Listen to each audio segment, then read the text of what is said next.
అమ్మంటే ఎంత గొప్పదో బ్రహ్మకైనా వర్ణించ వశమమున ఎన్ని జన్మలున్న కవులు కలములు అమ్మ ప్రేమను రాసిన తరుగున పొద్దు పొద్దున లేసి నీ నామమును తలసి నిన్ను పూజించిన నీ రుణము తీరున అమ్మా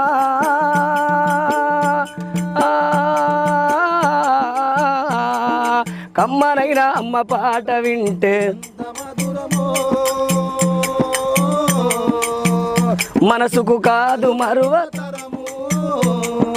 పచ్చి బాలింతాయి వెచ్చాలు మింగుతూ ఒళ్ళు నొప్పులున్న ఓర్చుకొని అమ్మ కక్కి ఎరిగిన పొత్తి గుడ్డలను పిండేసి సాకిరలో అమ్మొళ్ళు సబ్బోలే అరుగును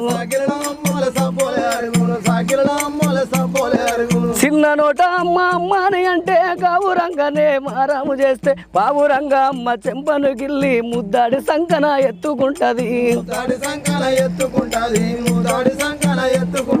ముత్యమా మెరిసరత్నమా నా బంగారు తండ్రాని